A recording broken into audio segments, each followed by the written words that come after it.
Good evening, televiewers on my Media Prime Television. Thank you so much for honoring our invitation on this fresh edition of Prime Hour, the very first for the week, live on my Media Prime Television.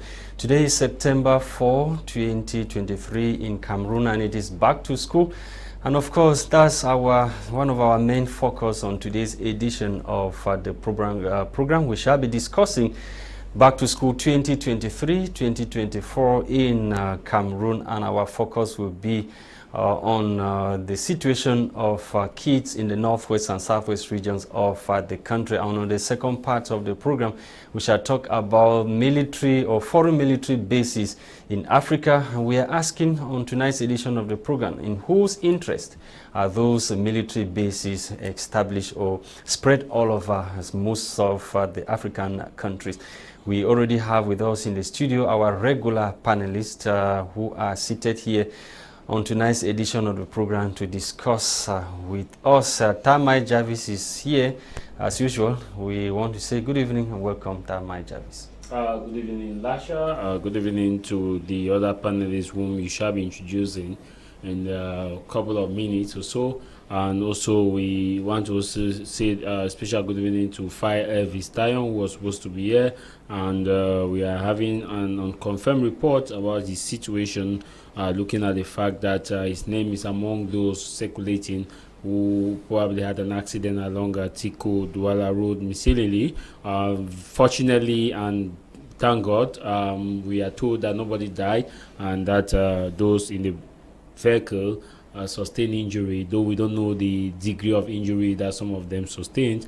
We want to put in our thoughts and hearts, we give our prayers to God for these gentlemen and women, that may God grant them quick recovery and also protect all those who will be traveling back to school and traveling across the different parts of the world. As we have always been saying that oftentimes we have accidents which occurs due to negligence and also governmental factors. It's a two-way street. The drivers in the Boyatiko road, mindful of the bad state of road, sometimes fly at the speed not approved by natural phenomenon of driving. And so when the passenger wants to say, driver, why are you having this excess speed, the next question will be, now you want to teach me how to drive, and I don't drive for so long, so nobody would tell me how to drive. And oftentimes you have these situations, and these numerous control checkpoints sadly don't do anything to reduce this. And I remember one time I reported a driver in front of me who was really speeding and driving recklessly at the Missouri police checkpoint. When I went, I showed the vehicle, and the police did not care, and they just collected their money and let the driver go. So Lasha, I want to say good evening to... Quite an unfortunate incident there, Jarvis. We were supposed to have Fah Elvis Tayong, who is the editor-in-chief of High TV and also an active member of the MRC political party of Professor Maurice Kamto.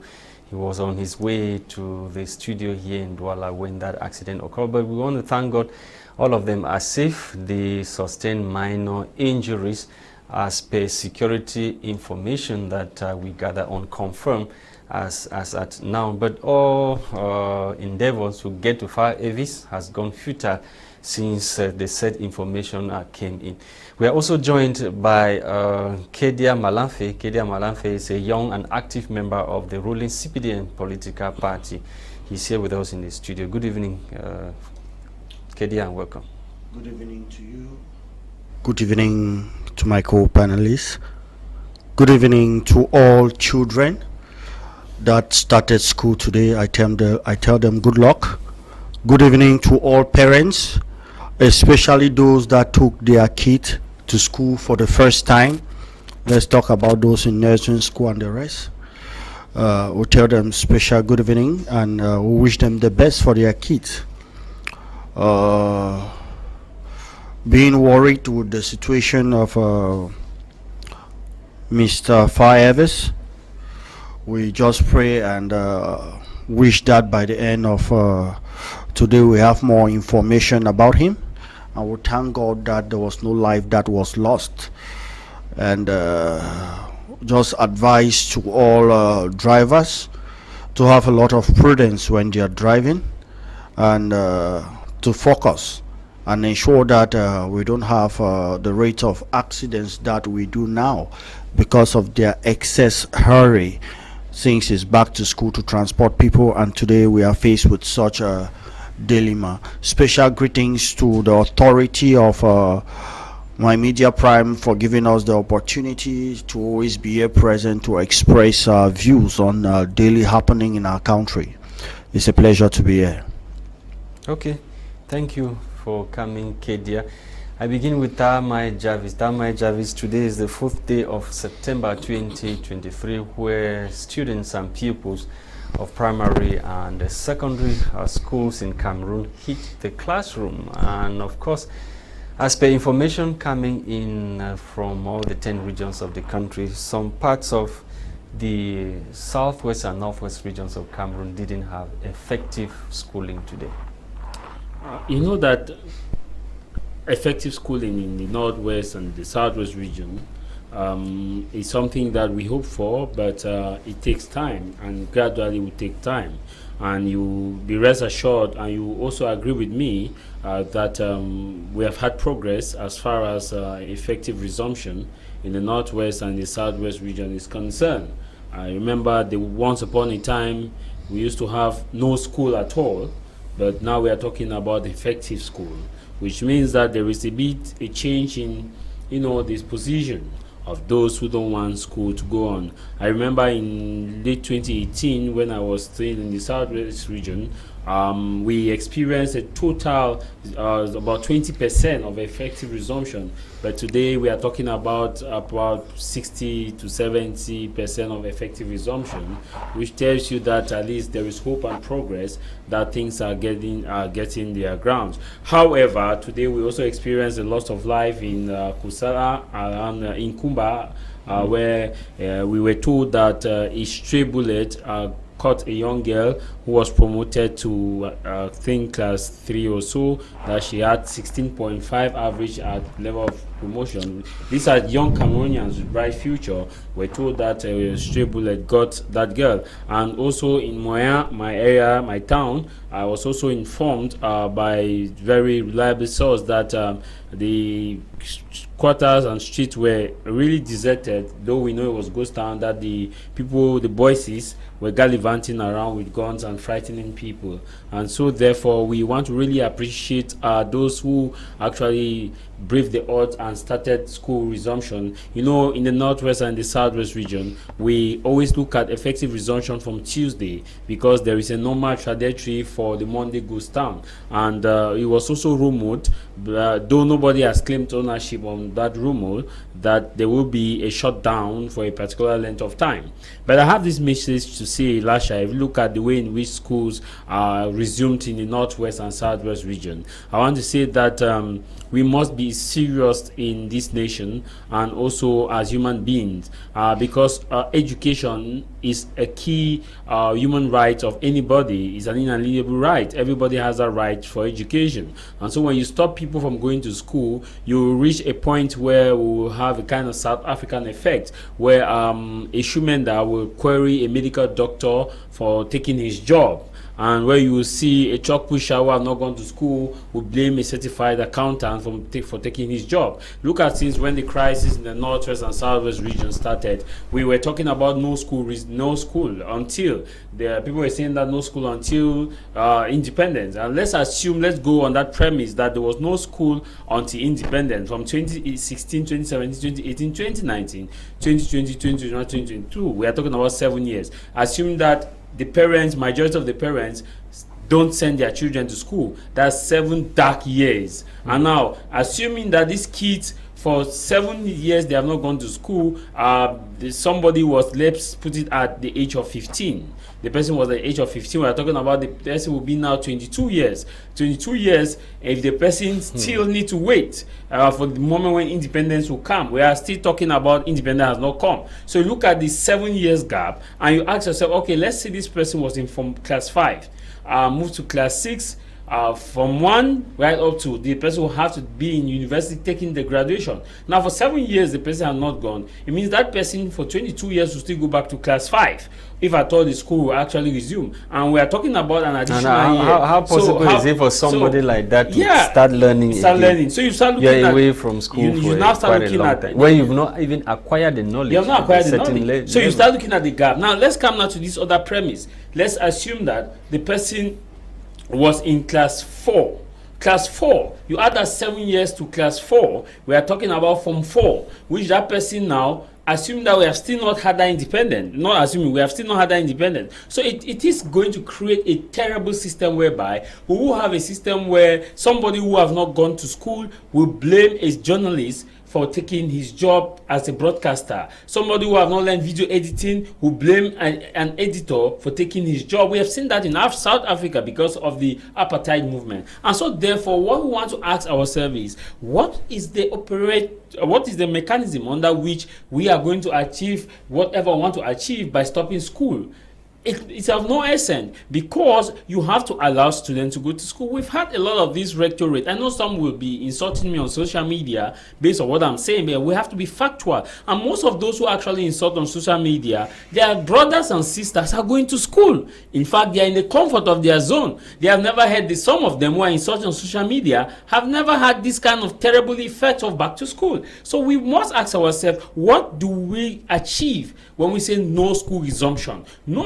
Is no school going to grant us this independence? The answer there is no. So to me, Lasha, effective resumption in the Southwest and Northwest region, there is hope at the end of the tunnel that schools will resume. And I want those who are advocating for this to know that we are not talking about resumption of school. Thank God Fire is here.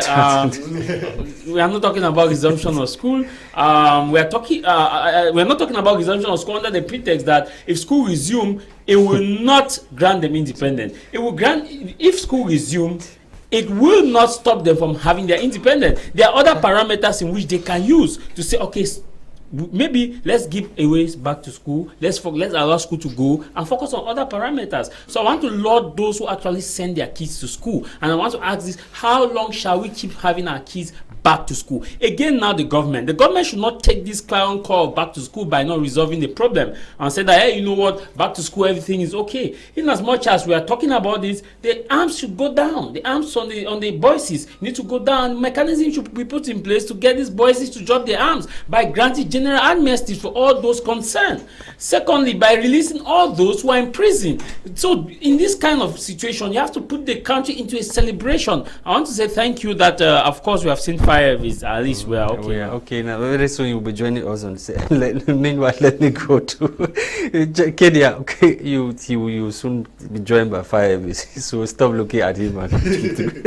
Now, in Bello, we told 2 head teachers were killed, supposedly by Ambazuna fighters, for attending a preparatory meeting that was meant for school resumption this day. What do you have to say to that? It is very sad when someone falls with regards to this crisis. It is sad and shocking that head teachers that were going, I think it was for meeting at the level of their subdivision with regards to back to school, and on their way back, 2 of them were kidnapped by separatists that their greatest wish is to hinder the back of school of our children. It's so sad.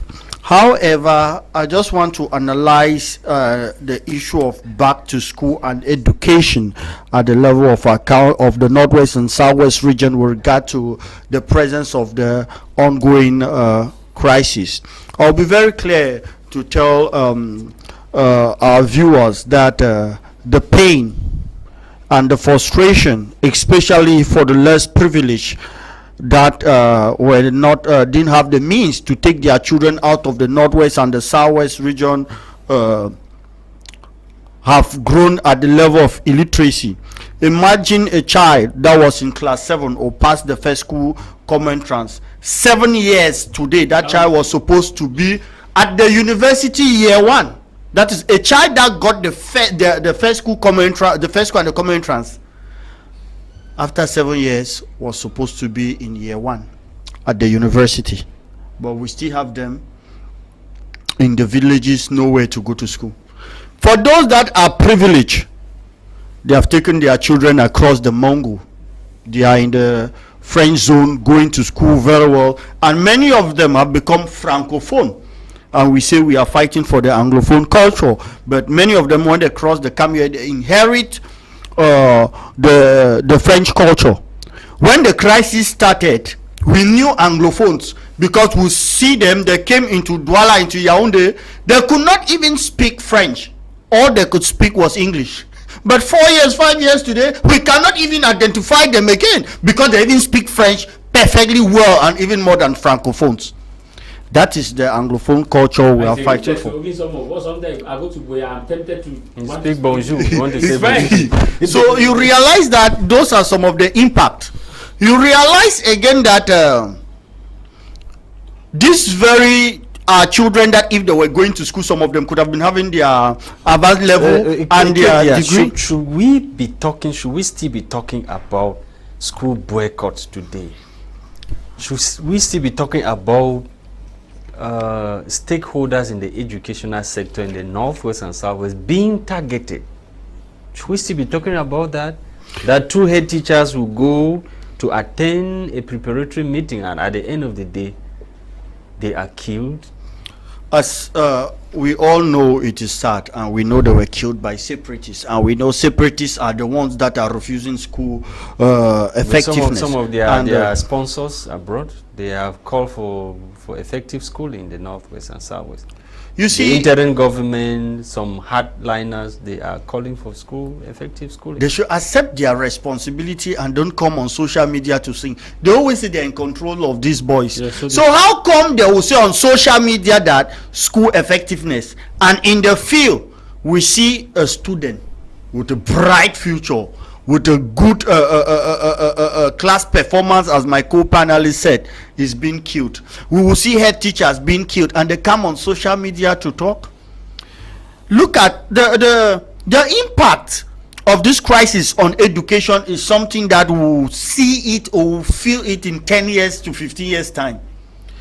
You see, we keep on crying about regional balance, but the fact that the Northwest and the Southwest region, that was among the highest regions in Cameroon in which children they go to school, with the numbers of schools, with the number of people that have advanced level and degree, we realize that we have fallen back, and the impact will be there at the level of the private sector, at the level of the government, those going into the civil service. We will see this impact there. Now, all I can say is to the common man that they should engage in their security to ensure that they put these boys out of their villages with collaboration with the forces of law and order. I accept with them, I know it's not easy because there's the phenomenon of black leg, but we've seen villages that they have stood up as one person and they have chased these guys out of their villages. As of now, school have started. I will not want to give analysis to say that at the level of regions, headquarters, divisional headquarters, subdivisional headquarters, school is effective. I will not go into that, because just the fact that if 2 or 3 children cannot go to school, it is enough for us to sit here and talk about it, because education is a fundamental human right. It is not about even if it's 50 that cannot go to school, even if it is 1 that cannot go to school, it is a human right violation of that one person, which is enough to call for an alarm, to call our people to look at what is going on, and to talk to those that have picked up arms to definitely drop the arms since they have decided to frustrate themselves. For those that have dropped their arms, I see them on social media. I think they are doing fine. Facebook Live. You're doing Facebook Live, talking to the people. Yes, look at someone. No, those are one of the things that I will not go into it, because one guy told me that Mr. KJ, you're of the CPDM and you are talking. You are a loyal citizen. You always cry and decry certain aspect happening in the Northwest and Southwest region. But we've seen people that have picked up arms, they have killed, they have dropped the arm, and now they have been celebrated on social media. They have been fed by the government. They have friends enjoying. more than some of us that we are loyal citizens. But I will not go into that. Is the decree of the head of state, the president of the republic, Okay. that they should drop their arms. And I will be happy to see others to drop their arms, to join them in a disarmament center so that they enjoy themselves, they get fresh as they are doing, so that our children can go to school. Okay, Kedia. Fah Elvis, good evening and welcome. Good evening. You shocked? Why they shock you? Silent, trying to get to you. No way. What? Oh yes, I was trying to make myself here on time. I had a very, I'll call it a very difficult journey from Bamenda, right here, from Bengui, from Gunokwa village, where I went there to orchestrate a scholarship assignment put in place by AFO Foundation and Professor Tebo Fobang and co. So I think we went through the exercise. We had won the scholarship for the children over there, which I think the main issue now was how to live, knowing fully well that we had what was announced as such. And I think it's in this light that I think I will say that many things are going wrong as per the outings of my fellow panelists here. And you see, we will talk as if all is well. And I think as I said, arrived this morning when I left around 8 p.m. yesterday with several breakdowns and all the like on the way. Well, it was quite a traffic congestion that many persons, thousands of persons left the Northwest region. I must admit that.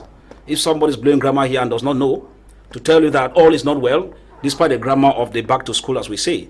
But probably I just coming to say that the issue we are saying here, I find a little bit out of context with the panelist.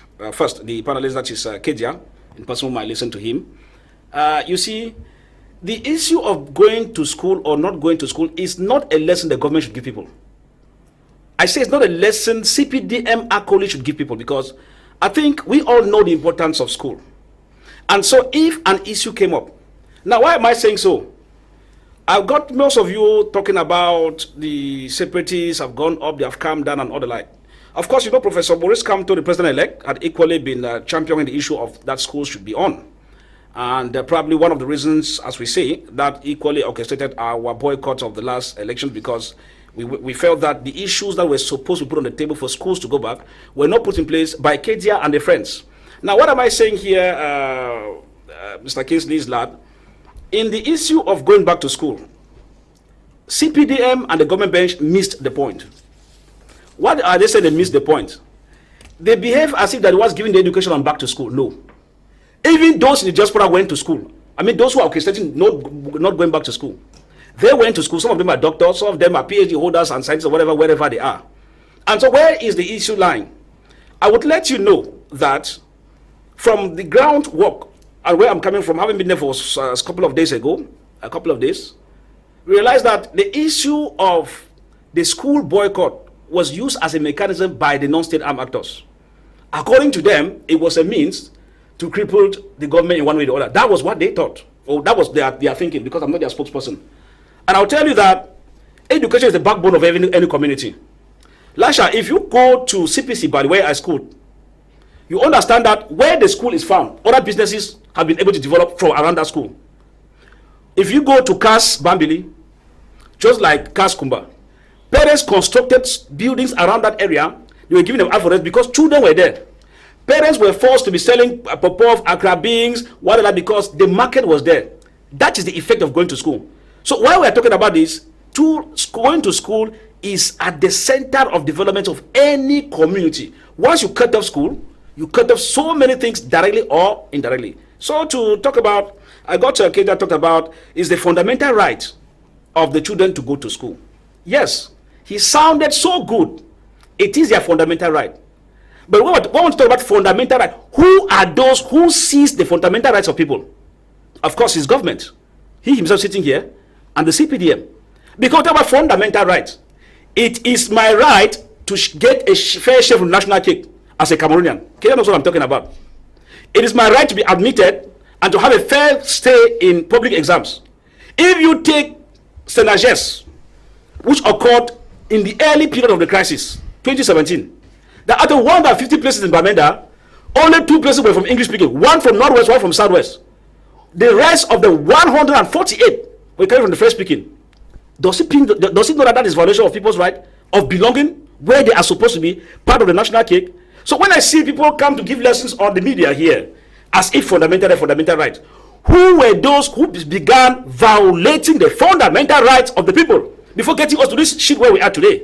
They should not come and give us grammar on air as if they are Pontius Pilate and angels who have come from the moon, as if they are giving us lectures that we have never heard before. No!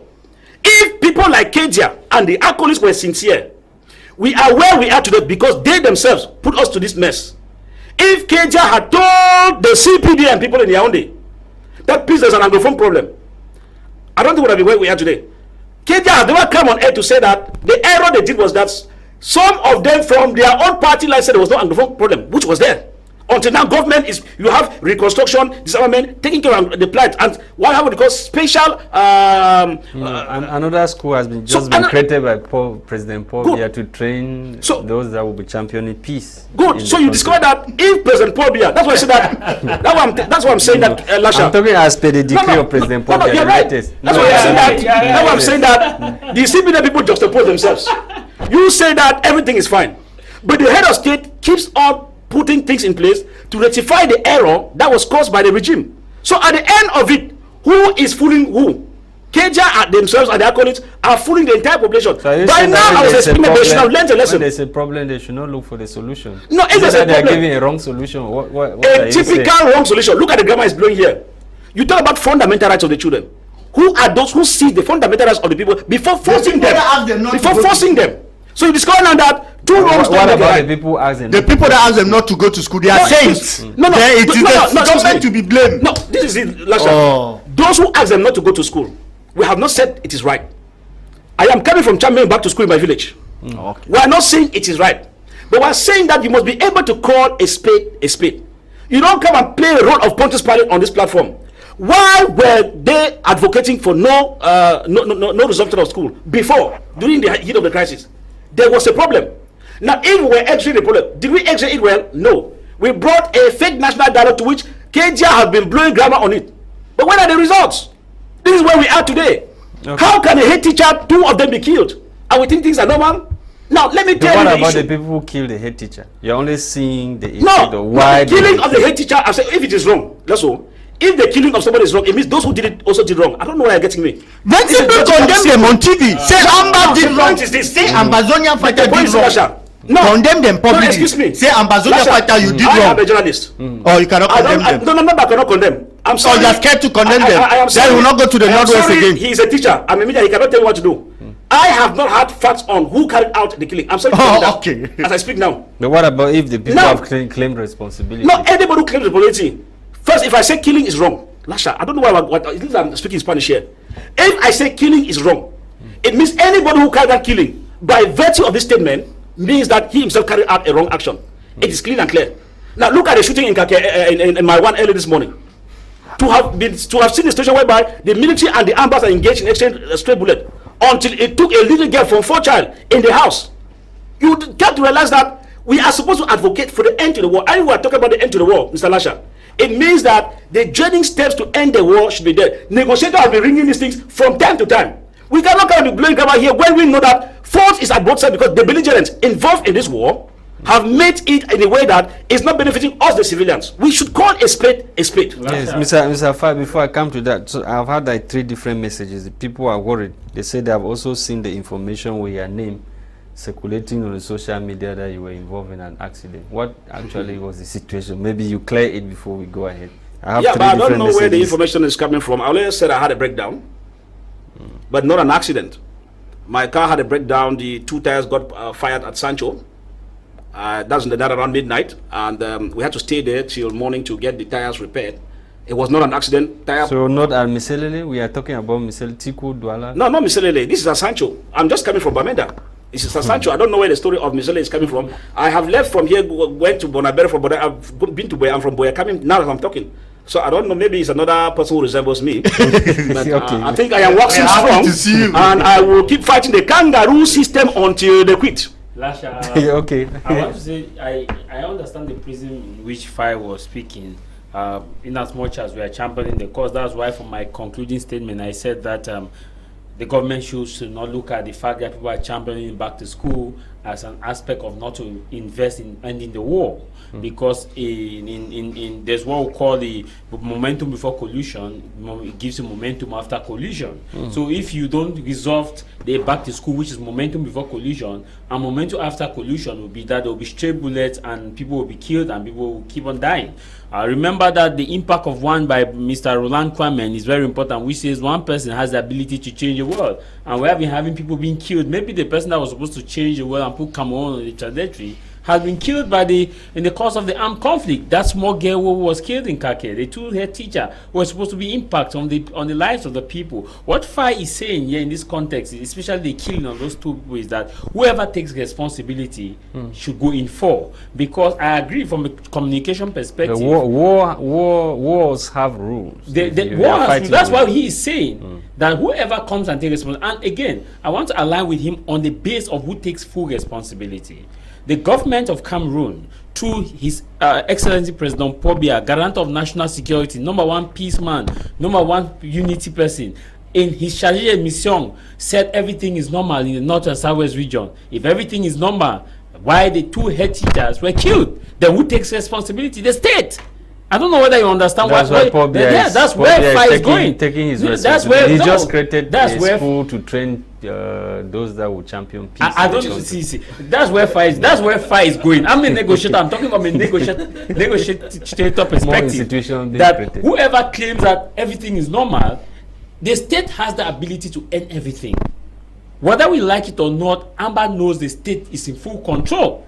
Let me tell you, Lasha, if President Paul Biya decides today that he wants to go to Kwakwa, he goes without any problem. If he decides today that he wants to step his leg in Jan, where those 6 delegates were killed, nobody, no fly will pass. The government has the resources and everything to calm down any situation. So what, in anywhere. your opinion, is delaying all this thing that you are talking about? Warnomics, war and nomics, which means nomics come from economic.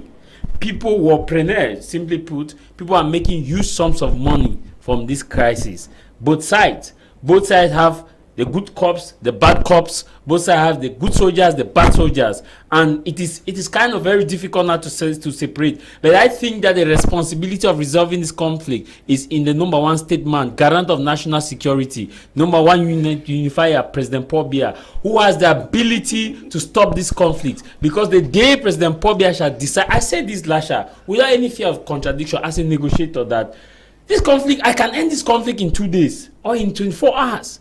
But because those who are in the charge de mission, the governors, the DOs, and those in charge, those who are leading missions for dialogue and follow-up committees are benefiting, they will not seem to want to tell the head of state to take the right decision. So this is saying that these people don't have... They don't have the interest of their people, but they want to see Cameroonians being killed. That they really wish that the young girl that was killed today. Are you saying, Jarvis? I want to answer a question. Are you saying that those people we are saying they really wished to see this young girl killed?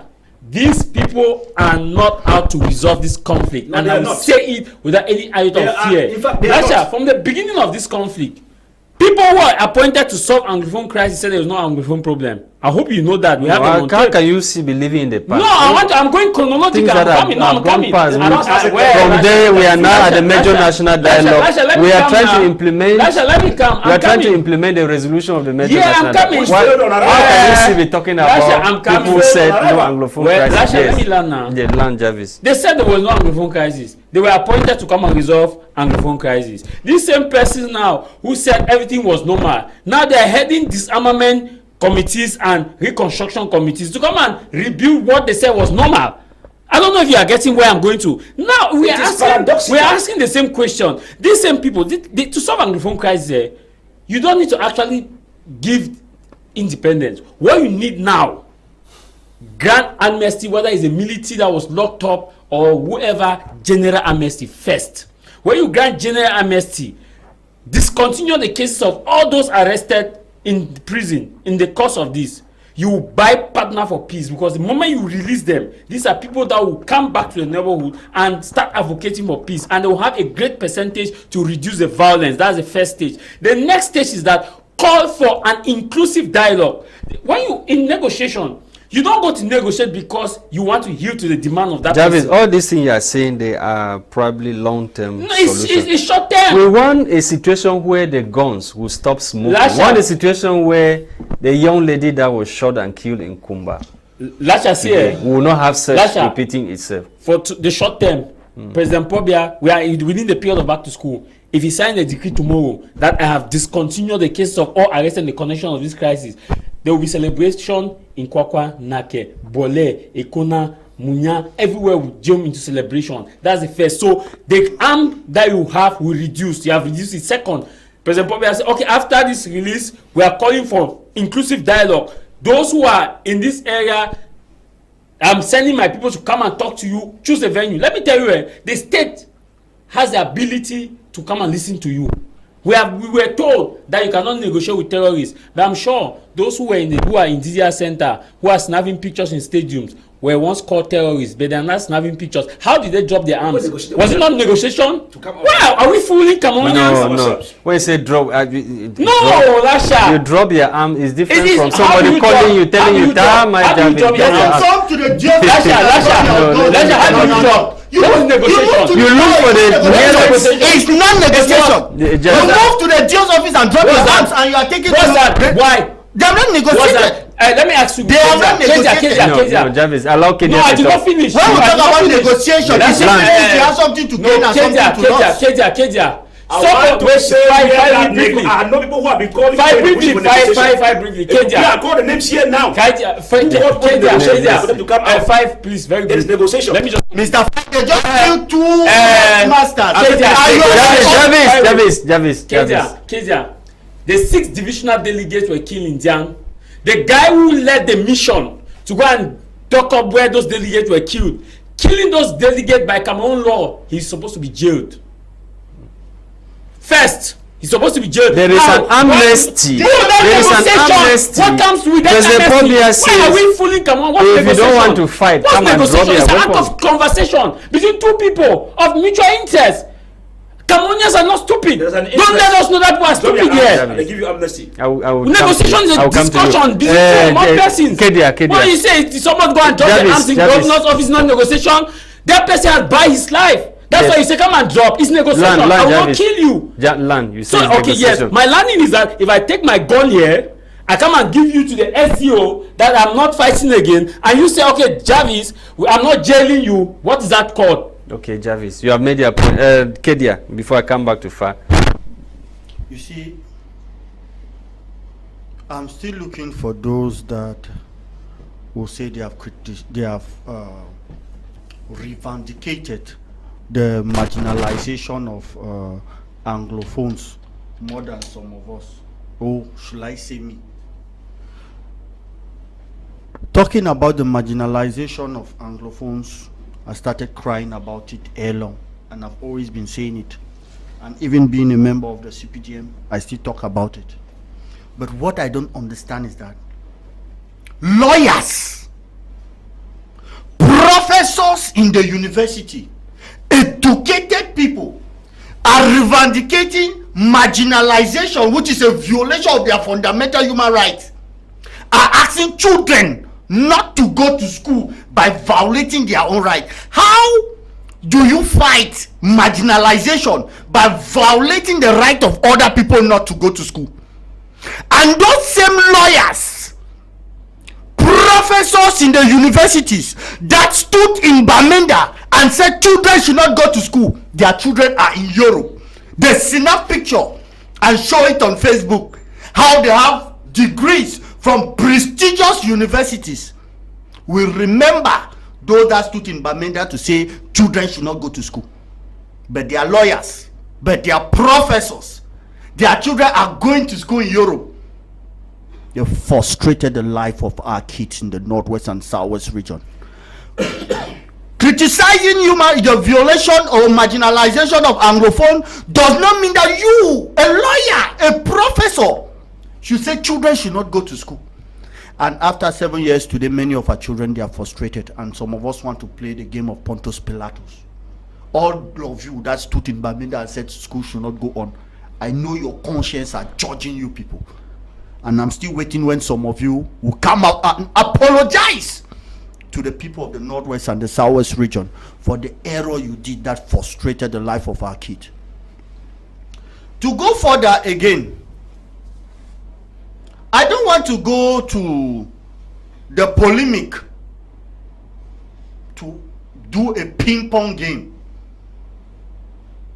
All I can tell our people in the Northwest and Southwest region, especially those in the suburb, especially those in those villages, because everybody will accept with me that schools are effective at the level of the regional headquarters, divisional headquarters, sub-divisional headquarters, but at the level there are many villages that they do have problems. Did you see Tiku Mutengene this morning? Did you see Boya? Did you see Bamenda town itself? There was no back to school in Boya. No, you said effective. You're talking about effective. Of course, there was. No. Oh, are you saying that there was back to school, right? No, I just asked you a question. Did you see Tiku? Did you see Mutengene? Did you see Bamenda town? How you do it? Okay, the journalist was present in all these areas. Yeah. What I want to tell you people, allow me to speak.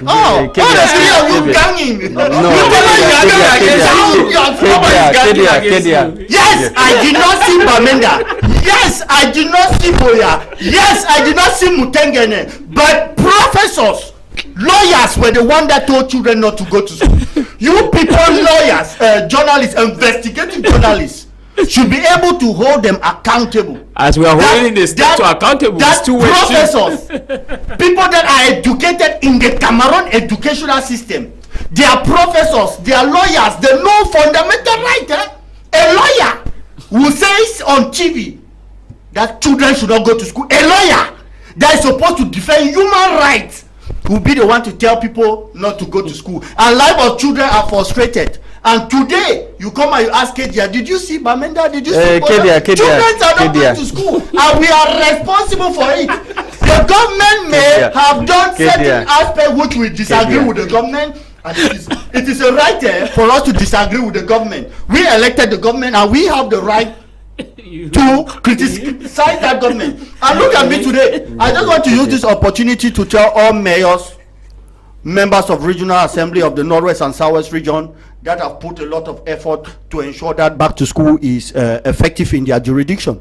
And all those that decided to sit on their own and did not put effort, 2025 is coming and you have a lot to answer when that time comes. You talked about suburbs. You know, the situation is not the same in all the suburbs. If you take the situation of Kambe, there was an impressive turnout of on day one. You see, when we sit and we talk about as intellectuals and we say that we know that schools are effective at the regional level, divisional level, subdivisional level, as an intellectual we should understand that we are talking about majority. I'm not saying that in Libya alone there was 100% back to school. So, but why did you get upset? Why did you get upset when I asked you about the situation? Did I say there was 100% back to school? Kedia. What's the meaning of effective? Pardon? No, I'm the one asking the question, please. Effective here simply means 100% back to school. And nobody is saying that there's 100% back to school. And I don't remember saying it here. So you people have decided to analyze things with your own mindset. Kedia, let's now talk about what Jarvis was arguing with you about the DDR dropping arms. That is a negotiation between the government of Cameroon and those who are dropping their arms. How has amnesty been transformed into negotiation? President Paul Biya says, if you feel that you don't want to fight again, come and drop your arms and embrace civilian life.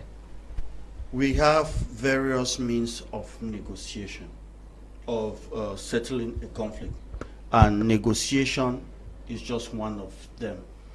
And negotiation here simply means the two people, they sit, they discuss together, they negotiate, and they accept. But I don't remember the government ever sitting with boys in the bushes to negotiate with them. The president just passed his decree and told them that if you drop your arms, you'll be given amnesty. So, and those that have decided to be Republican have dropped their arms and they are in those centers and they are doing fine. And I'll take the opportunity to call all those in the bushes to drop their arms, move to the center. They'll get some reform and they'll quickly join their normal life and citizens so that we can rebuild our nation. I will not go into the ping pong to be singing this is this, that is that, but all that is important is the fact that those boys, they have dropped their arms, and we can see effectiveness in many areas, even though we have some areas that are still lacking. And our hope will be that all our children should go back to school. It's a fundamental right, it's inalienable, it's not something we can debate on. School, hospitals are those areas that we respect. Saying that children should go back to school does not mean that the conflict has been resolved 100%. Saying that children should go to school does not mean that the Anglophone marginalization that was revendicated has come to an end. But we are saying that they should go back to school because it is their fundamental human right for them to go back to school. And we are here today to talk about the children going back to school. It is their fundamental right. All of us that we have studied, we are big investigative journalists, we've studied conflict resolution. We all know that we're concerned conflict, war, or whatsoever, children need to go to school. Everyone has a chance to go to the hospital, and everyone has the opportunity to go to the church. They are not supposed to be attacked, because those are right that even at the level of war, we are just in conflict. But even at the level of outblown war, children still go to school. And to also get this point straight, there are some people that will say the conflict need to come to an end before schools should be reconstructed, but they should know that even in Baghdad, with the war going on, they still managed to construct schools and hospitals, because they are fundamental right that no matter the situation, children need to go back to school, and people need to have good health. I appreciate all those at the level of the civil society that have put in a lot of effort for the effectiveness of back to school.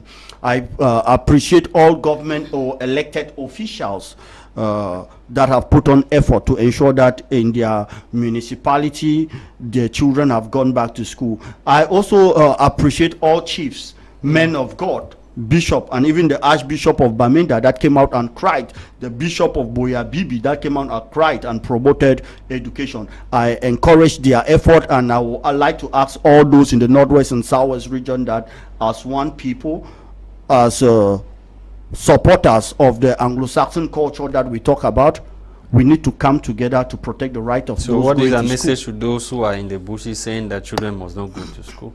You see, those that are in the bushes, the decree of the President of the Republic is out, and it is clear, everybody knows it, that they should drop their arms. If the decree is being analyzed by others as a negotiation, there is still no problem. All we want them is to drop their arms and come back to the centers. What is important is not about terminology. What is important is about peace. Let there be peace in the Northwest and the Southwest region, and let our children go back to school. I'm so excited today that on this platform, we are all educated at the level of the university to have the privilege to come here and sit. We have those that are professionally trained teachers. We have those that are here, they teach in the university. There are those that are good journalists, all of us here. My cry is that if our children, some of them have not gone to school for this long, in 20 years time, when I will be old, sitting with my grandchildren, who will be those that will be watching on TV, talking and analyzing issues if they don't go back to school.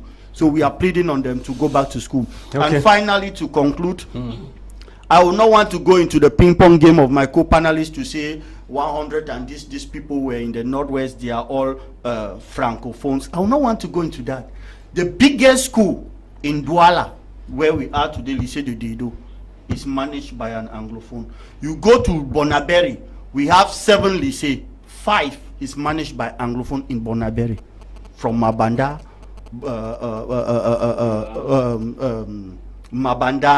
Bojongo, all of them, Polyvalent, the same, all of them are managed by Anglophones. We should not look at the Francophones that have come into our region, but posted by the government, and forget our own that have been posted in the 8 different regions to come and criticize. We should be able to look about all those things and analyze. Don't come and cry that Francophone are in your region, and you don't tell people that, but Anglophones are in their region.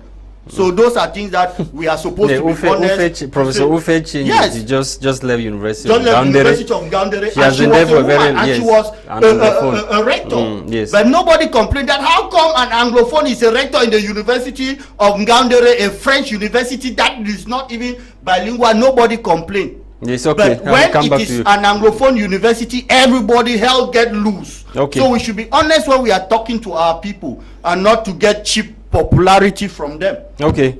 Good evening to you, Mr. Lasha, and our co-panelists in the studio. I want to say that ineffective back to school is the fault of government. What is the use of the security meeting that was held in Yaoundé by Joseph Beti Asomo, bringing together regional governors and the rest? What happened today in Kumba is a clear indication that the security meeting was useless. You say you are writing from Sweden. Dizone writing from Sweden. Good evening. The voices are that children should go to school. This kind of message you did not complete. Good evening, dear panelists. Education is good, yes, but under what administration? Bullets and stray bullets killing our innocent children. Please let the government of Cameroon stop this war. Good evening, Mr. Lasha. If Mr. Kedia has been speaking like this, things would have been good. He often talks as if he does not understand the reality, but today he is speaking well. You say you are Paambu in Bankim. Hello, panelists. Please ask Mr. Kedia the following question. How is the Bia's regime government responsible for this Anglophone crisis? How has Bia's government failed so far in resolving the crisis, as the crisis is still going on? You say you are about writing from Boya. Hello, panelists. The question was not asked to Mr. Kedia. It was asked to all of you, that how has the Bia's regime or government responsible for the Anglophone crisis, how has Bia's government failed in resolving this crisis? Fah Elvis. It has failed woefully. How? I'm coming. Failed woefully because, one, it refused to analyze the realities on the ground. And what are the realities? This stems from the Anglophone problem, which had to do with taking part in the national cake. We talk about regional balance. That's why you see, while answering this question, I have the impression that Keja was surely sleeping when I was talking. Because if I say 2 out of 150 candidates in a school, 2 are from English speaking, I did not say the head of that school was an Anglophone or a Francophone. But he gave me an example of I didn't know other schools that they have Anglophones there. Now, if you look at Francophones in ENS Bambili, are you not looking at Anglophones in Esek Douala, ENS Yaoundé? I have the impression that Kedia needs to read the document dealing with regional balance. If you read the document dealing with regional balance, there is no normal human being with normal faculties who can tell you, if you go to Garua, where you have the school there, you should take 150. 2, that is 148, should come from another area out of Garua, out of North region, and then only 2 should come from maybe North region and far north. In the regional balance setup, it doesn't move. Kedia does not understand the text of regional balance. I will find time here to educate you, because we could be blowing grammar when we are ignorant, but it is but normal. You can still be talking like that, but you are ignorant too. You can still be ignorant too. So, if you look at how President Paul Biya is responsible for the crisis, it's for the simple. I've given the first reasons. The reasons I talk about the issue of not having a fair share in the national cake, which is correct. The absence of the implementation of regional balance, the absence of the implementation of digitalization, which was put in place in 1996. And is seemingly taking off in a snail pace as at now. Now it's accelerated decentralization. Now it's accelerated, even the technologies keep changing. Now you realize now that another thing that made the government to fail is because the government relied on people who could not be truthful. So when you put forth people who represent these 2 restive areas, who are not truthful to themselves because they need their bread and sardine, they give you a different feedback to you, the president. They will tell you, Kedia will tell you, Babising is fine, Bamenda is fine. But the next day, you get guns smoking in the air. But he will not be able to honestly tell President Paul, no, it is true, I am CPDM. But End of state, sincerely, I think that if we do like this, do like that, we'll solve this issue. So these are the realities on the ground that we can now answer the person who does text by saying that these are some of the things that has made President Pobia to fail. The other part of it has to do with economic hardship. When you are a president in the country, you do everything humanly possible to ameliorate the living condition of the people. Now, I will tell you, for example, when you go to Benakuma, because I was there a couple of days ago, you go to Berabe, that is Mentum Valley. You come back, you look at the people who live there. You ask, where are they in the 18th century or they're in the 21st century? But these very people have elites from those areas who keep on blowing grammar in the National Assembly, mayors and parliamentarians and senators from those areas who keep giving grammar in the air and in Yaoundé that everything is fine. Okay, so these are the realities that if President Pobia is serious. I had told people here sometime, KJR should advise President Pobia to take field visits. I am serious about what I'm saying. You cannot rule a country where you are ruling like an absentee landlord. He has what it takes, just like what the negotiator was saying. President Pobia has what it takes today. He can land at Kumukumu, Bombele, that is in Mbonge subdivision. He can get up one morning and land in Furawa, Akwaya, Akwaja. All these areas in a surprise visit, he can be able to see things for himself and he will know. But when you rely on the belly politicians who are part of those who are talking here, what do you expect from them? The moment they have their bread and they're starting to eat, they can't tell them, no, President Pobia has done everything, the guarantor of peace, the Alpha and Omega, number one state man, everything is moving well. This is where I say, these are devils in broad daylight. Because they hide the realities of giving what is there to President Pobia, and you will not, sometimes you could blame President Pobia, but he's working on what the people give him. Okay. If people come from here and tell them what he's saying is 100% fine. No, but President Pobia should have intelligence service now. People who can investigate. No, he should have, but now, the political acolytes are connected with the intelligence services to give a wrong impression as if everything is fine. Okay. Why? Because they are fine. Okay. This is where we find ourselves. No, then I will come back to you. I want to take Dr. John Asong, who has been waiting for a very long time now. He's on the line to South Africa. Doctor, good evening and welcome.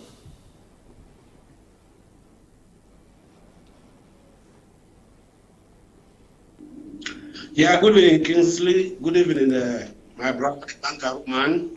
Good evening, Mark. And good evening, Edia. It's a pleasure sharing the platform with you this evening on that issue of back to 2023. Good evening, viewers. And good evening to my brothers in Tekonate, those in Bombele, those in Gwandi. Good evening to everyone. Those in Furawa. It's my pleasure to contribute towards the education of our public this evening. Thank you. Yes, Doctor, we are talking back to school in Cameroon today. We are looking at the situation of kids in the northwest and southwest regions of Cameroon, and we've had some incidents that occurred in course of the day that are not very pleasing to the ears.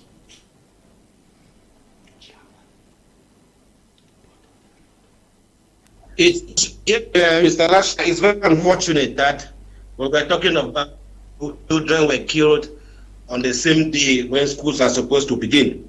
It's very fortunate. That tells you that the security situation in the southwest and northwest provinces region is still to be resolved.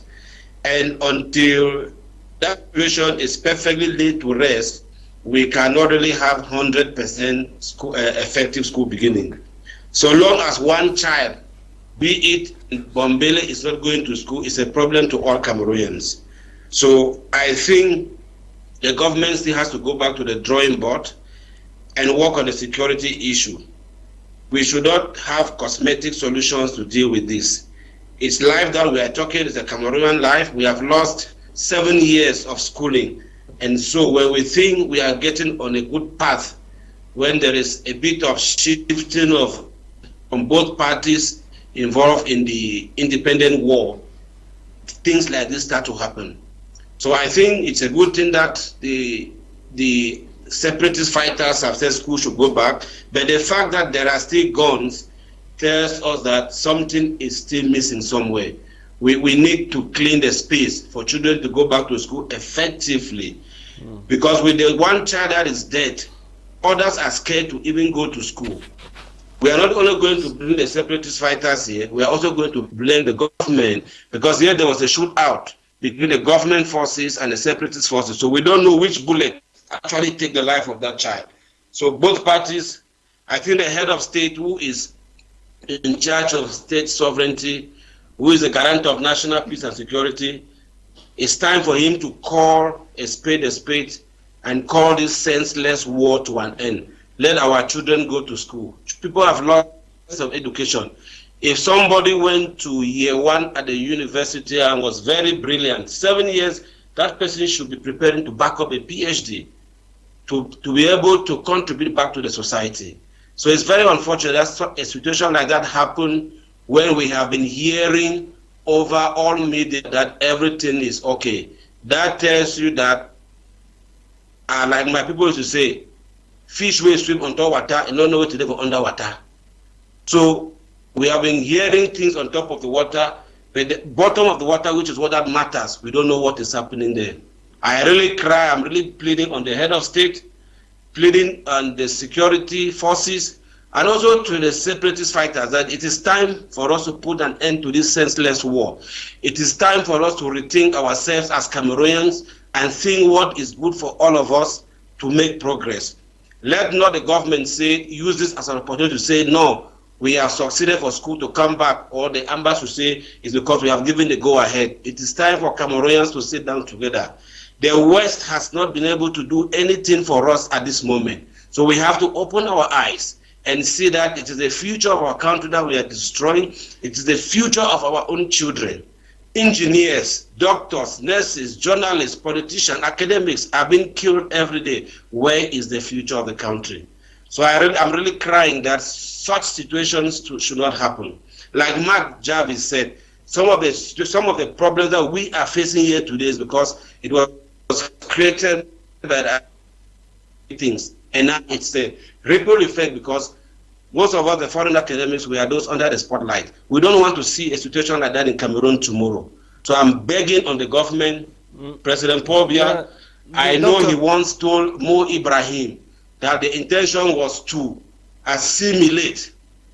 And I want us to wipe out that mentality of assimilation and go back to the because it seems to me that our state is still under French, or let me say foreign capture, so we must take instructions from them to rule ourselves.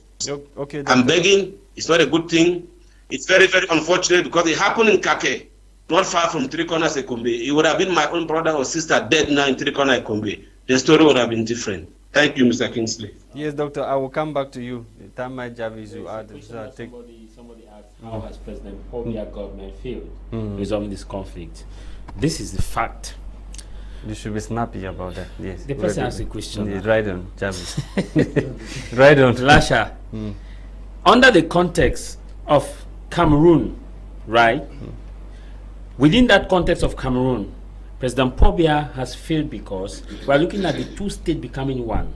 And we are seeing two cultures here playing at the same time. Now, I had the same argument with somebody on Sunday, whom after I finished the program and confronted me and said, you people in Northwest and Southwest are the problem we have in Cameroon. That Cameroon was first of all one. And I told the person that if by the beginning, who was the president of the United Cameroon before the Germans? He told me that King Bear. I said, you know that the Germans signed treaty with King Manga Williams? Do you know that they were treaty with Kufa Likenya? Do you know that they were treaty with Fongaliga? Do you know that they were separate treaties among different kingdoms? I said, if we are talking about that, we should look at Cameroon not as Cameroon, but we should look at Cameroon as the Fangs, the Ewundos, the this, the that. But when looking at it, we need the context of the state. This is how President Paul Biya has failed, one, in resolving this conflict. One, when you have ministers who say there was no Anglophone problem, and you reward them by putting them, people at the time they were not ministers, that there was no Anglophone problem. You reward them by putting them ministers of the same country, and now they later come down that they want to resolve Anglophone problem with peace plan. Then it means you have failed to resolve the problem. Second, when President Paul Biya himself came and acknowledged that there was a problem, these same ministers he has promoted said there was no problem, even though after he has promoted them, that he said there was a problem. Two, when you deny the existence of a problem, you have created more problems. So, Javi, are you saying that if, as we are sitting here, four of us, if I, Lasha Kingsley, for example, says there is something that is wrong with the studio, am I speaking on behalf of everybody? Am I being speaking on my own behalf? Lasha, if you are talking, the fact that a minister, the fact that a minister out of 38 ministers in Cameroon, if I get my statistics. Lasha, let me He's not the government spokesperson. He was not the government spokesperson at that time. What did you do as head of state to sanction that person to say that you are in my government? And that person did not differentiate himself. Majority carries the vote. One person out of 38. I don't want to call names here, but I followed an interview when the same rhetoric that KJ used here was talking about the issue of Anglophone being in Douala and principals, and the same, that was the same rhetoric that person used, that we have Anglophones who control huge sums of budget in the ministry. That's proof that there's no Anglophone problem. That we have Anglophones who are being appointed A, B, C, and D, that there's no Anglophone problem. God willing, the same head of state in his end of year address, after things went haywire, came and said, I have acknowledged that there was an Anglophone problem. Do you know that this is not the first time we are having the AHO committee? Do you know President Pobia was in the AHO committee to resolve the Anglophone problem in the times of President Aijo with Professor Noel Tamnjong in the AHO committee? Do you know that there was an AHO committee to resolve the Anglophone problem? And you have a minister that not LA ministers. If Lasha come to this studio as Lasha, as a journalist of my media prime, and said there's a problem with this studio, I think that me, as if I'm the boss of my media prime and sitting there and Lasha makes that statement, I will reprimand Lasha immediately that Lasha, I don't think there's a problem here. But if Lasha, as you are the program director of my media prime currently, if Lasha come and say it without distinguishing that I'm saying it not as program director, I hold you responsible.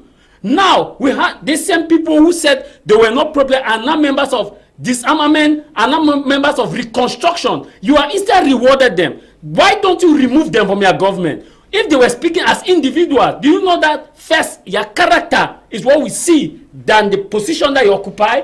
That's why we say that for people to be elected, they must have track record of who they are, not what they are back as degree, but who they are. So what we are saying is that if His Excellency President Pobia, garant of national security, number one statesman, had sacked all these people and punished them, it would have been a mitigating factor, what we call in law a factor that reduces tension. But the fact that they were rewarded is a textbook example that they have failed. Another failure of President Biya is that when we had a President Tumi, there was what we call meet the Prime Minister from the different sectors prior to the national dialogue, where the Prime Minister was receiving delegates, right? When this delegation of Southwest held their meeting in Fako, in the different parts of Meme and the rest, majority of these people, what they stated was that we wanted federation. But do you know who led the Southwest delegation to the Prime Minister's office? The governor of the Southwest region. And do you know the outcome? That the peace-loving people of my Southwest want decentralization. That was another textbook example to show that they don't have intelligent report. The next aspect to show, I will give you a litany of factors to show that President Pobia has failed in resolving Anglophone crisis. I'm not talking out of emotion. The failure, where is the failure of President Pobia coming from? Coming from the fact that he is surrounded by the people you are saying, bad people, incompetent people, or intellectually dishonest people. I don't want to call them intellectually dishonest. As you are saying, I don't want to call them intellectually dishonest. Where is it the President Pobia that is the failure himself? President Pobia watches the news as a head of state. Yeah, I've asked a simple question. I want to answer your question. No, Jarvis, answer the question. So I've asked that. Yes. Is the problem President Pobia or the fact that he is surrounded the problem is number one is intellectually dishonest people? The problem or bad people around him. The problem is because in somebody, if I tell you there's no Anglophone crisis and you promote me, Lasha, I am speaking from a dishonest perspective. Lasha, I have reminded you that our head of state, garant of national security, was in the ad hoc committee to resolve Anglophone problem in the days of Aijo. He acknowledged at the time. I'm reminding you, Professor Doji Lunganjoma, who is revered, we respect her, was part of that committee, the ad hoc committee. At that time, he was not president. He came, there was an Anglophone problem. So he knows the problem. Did he not acknowledge that there was a problem? He did acknowledge that there was a problem. Did he promote those who said there was no problem? He promoted those who said there was no problem. Has he promoted those who said everything was okay in 2018, that nothing was happening in North and Southwest?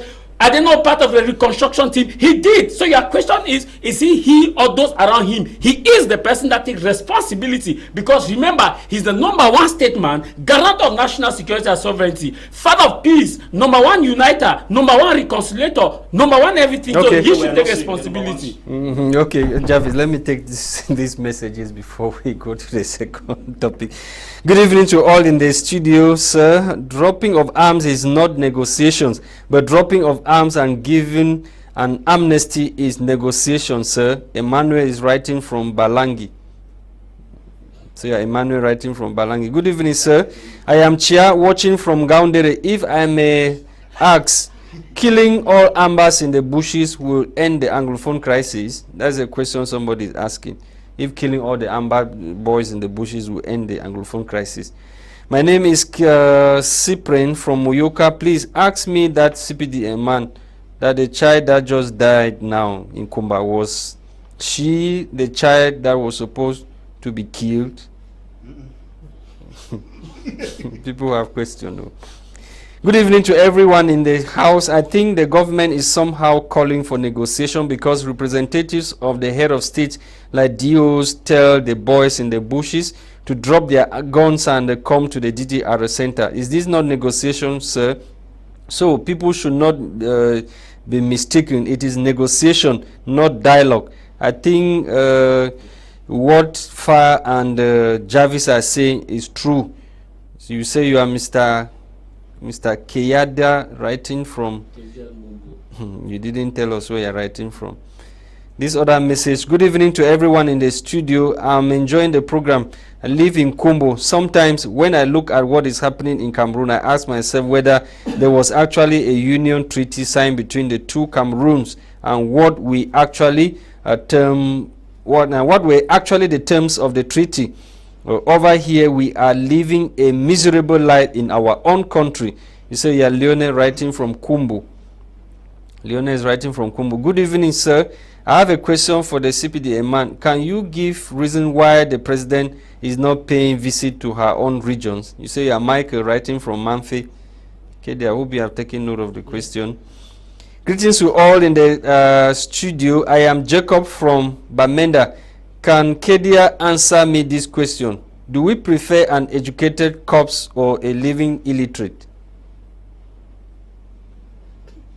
That's what the lawyers and the professors deceived them to go and kill themselves. So they should not go to school. Good evening to the panel. Good evening to the panel in the studio. Ladies and gentlemen, can we have the messages before we continue with the discussion? Good evening to all of you in the studio.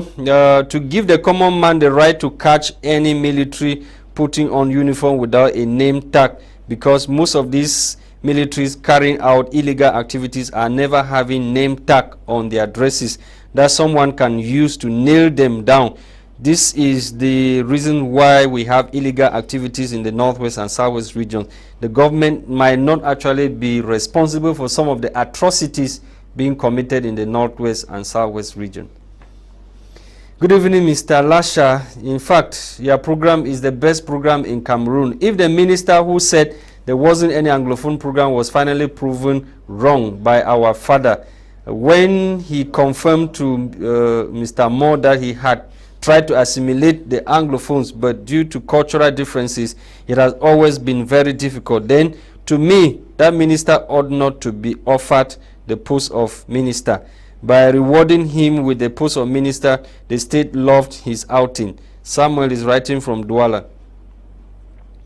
Good evening to you guys out there in the studio. All this information reaching our president that everyone is fine in the northwest and southwest region is telling us that it is not the true, that the ministers are telling him the wrong information.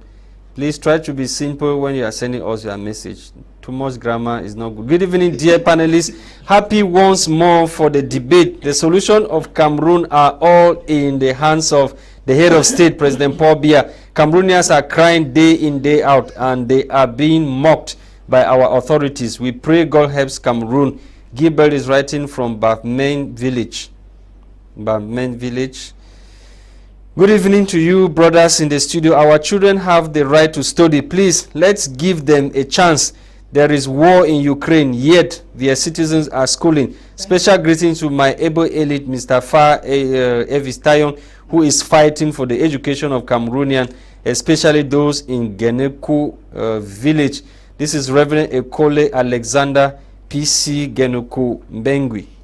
Gunuku village. No, Gunuku village. Yes. That's my reverend, pastor. The president should visit our region himself and see the kind of atrocity his military are committing, or those that are there are committing. You did not sign your message. Please try to sign your message. Good evening, sir. Please ask Kedia, how many times do journalists in Cameroon interview the president, Paul Biya? Was the president not supposed to be interviewed during this time of back to school? You say you are Germain writing from Boya. Good evening, everyone in the studio. Education must be preserved at all costs. It's Foyer Terence writing from Bamenda. Good evening, everyone in the studio. God bless Mr. Fah Elvis and Jarvis for speaking the minds of Cameroonians. Okay, dear, I'm reading messages. I'm only reading. I'm only reading messages, Kedia, please. Good evening, fellow panelists. Can you show Mr. Kedia this message? I am Primus writing from Moi. I don't know the message of back to school. I will show Kedia later on. Good evening to all in the studio. Our president have failed us. His pride led us to where we are today. Talking about dialogue, he failed in the first place. It is because of monologue God's so kind minority now kill themselves. Even the president is not safe again in Yaoundé. Let me end with this one. Good evening to all in the studio, especially Mr. Tamai Jarvis and Fah Elvis. They are really speaking the minds of Cameroonians. Well, I have already processed my application for Malian nationality, Polycarp in Bamenda. I can no longer live in Cameroon. Kejas are the one pushing them to refuse Cameroonian nationality. No, the Peace Academy has already been created. So, good evening to you all in the studio. Following the program in womb, I wish that an attempt be made or clear answer be given on the prospects for kids in the Northwest and Southwest region as per school resumption 2023.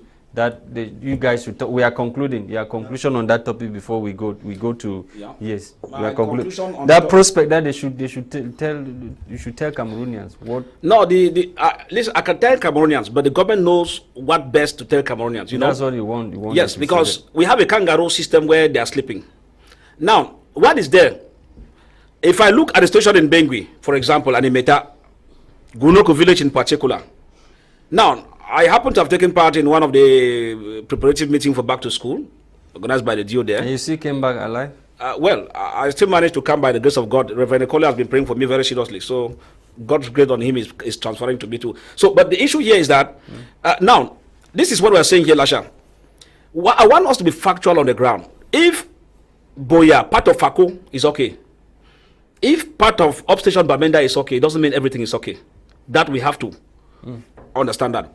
If you look at it, the problem we had at the preparative meeting at the council hall in Bengui about back to school was already indicating that the back to school was taking two phases.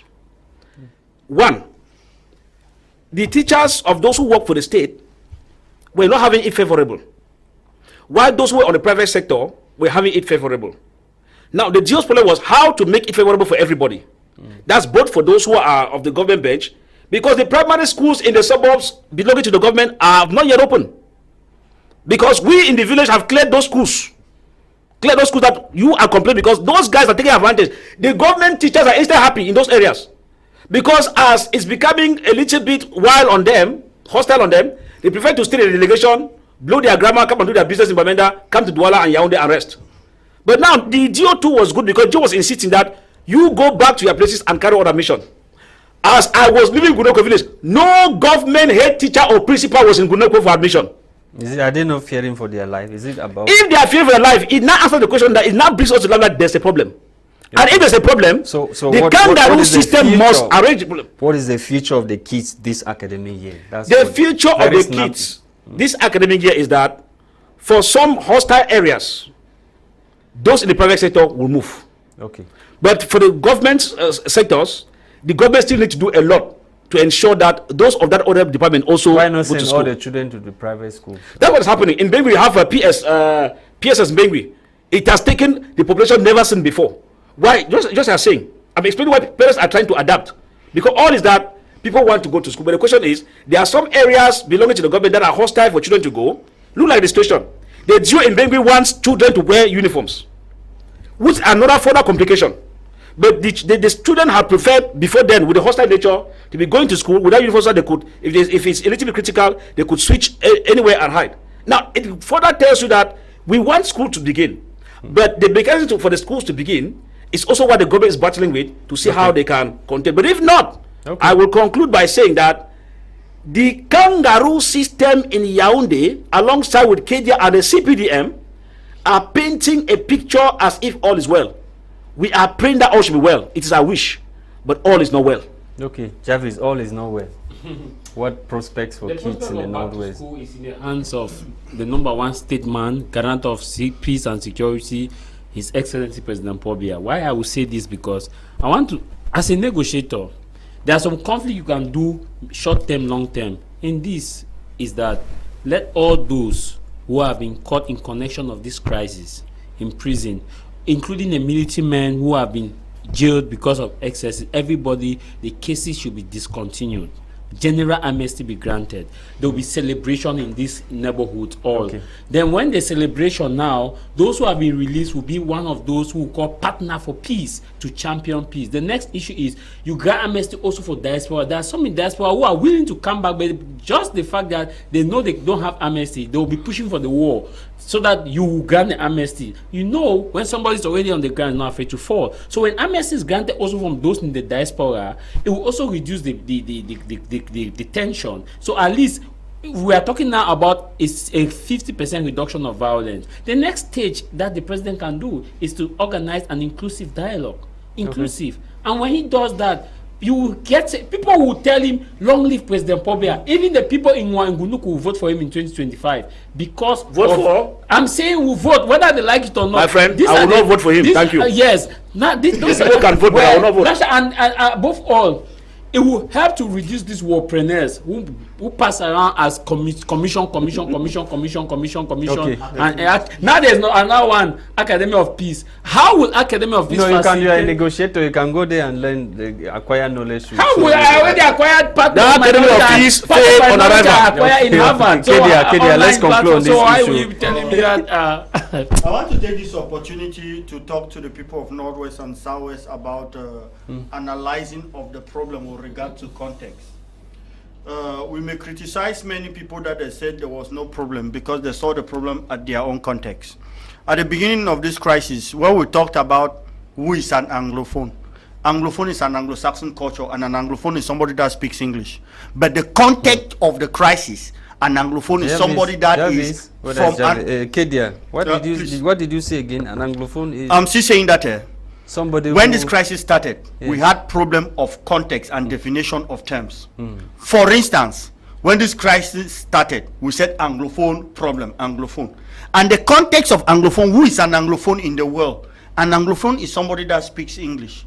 An Anglophone culture is the British culture, which we are saying that it is our culture. So that context of who is an Anglophone was a problem when this crisis started.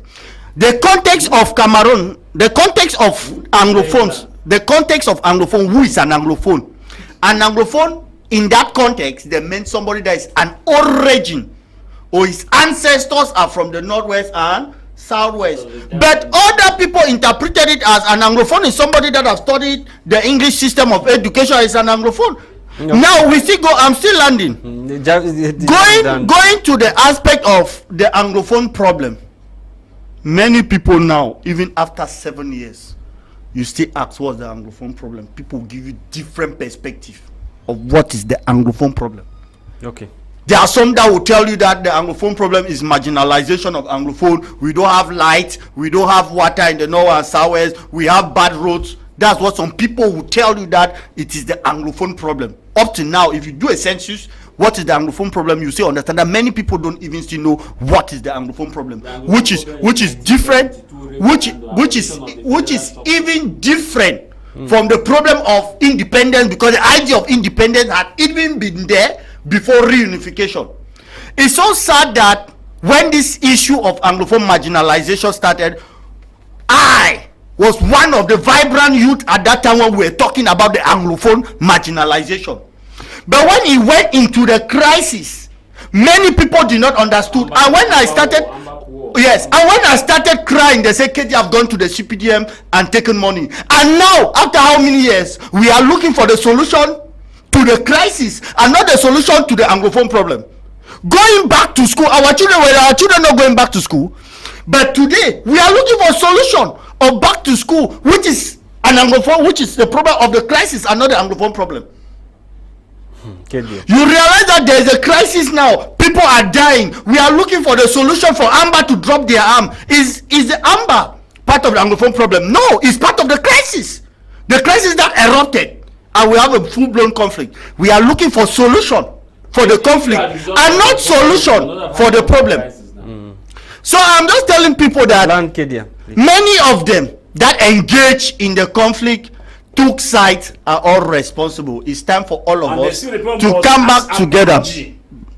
For saying there's no Anglophone problem and telling lies to President Pobia and coming here and blowing grammar. Excuse me. And who's the problem? Which Anglophone militant have you ever seen to stood up and say, as a CPDM militant, there is no crisis? We should not mix up administrator, please. Don't mix up the action of a militant that said there is no problem.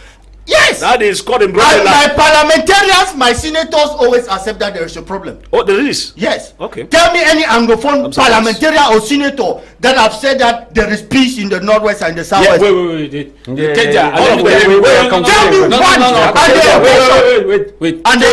Yeah, the legitimate place that should be discussed is the parliament. Name me one parliament. I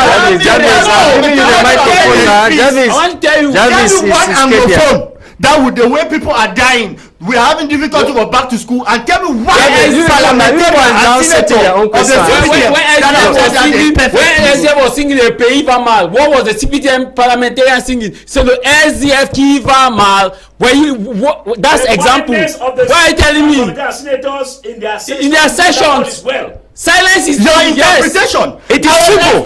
Has it been in their standing order? Any senator, parliamentarian of the CPDM of the North and South that have said that there is peace. I told you that session. Okay, none of them have said that. That's enough, gentlemen. The session where we are going to our second topic. The session where was singing Lo Peiva Mal. Don't take administrator for CPDM militant. I'm telling you, let me distinguish administrator from CPDM militant. I'm talking with Mr. Fah Elvis today. I can distinguish between Fah Elvis, the journalist, and Fah Elvis, the MSC militant. It's okay. So we should let to. Thank you. Eli, let's take this short transition. We'll come back and talk on the second topic for tonight. We see barely have 15 minutes to go.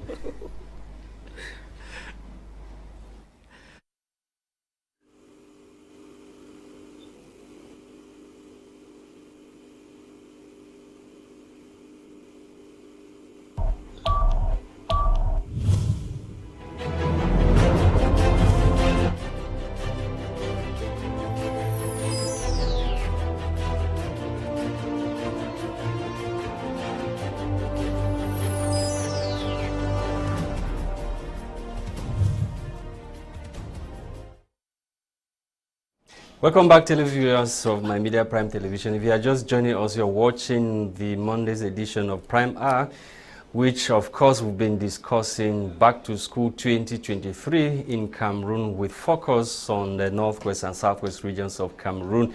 What's the prospects for kids in those two English-speaking regions of the country? So far, so good. The panelists have been giving their own perspective or what they think should be done by government to ensure effective Back to School 2023-2024 in those two English-speaking regions of Cameroon.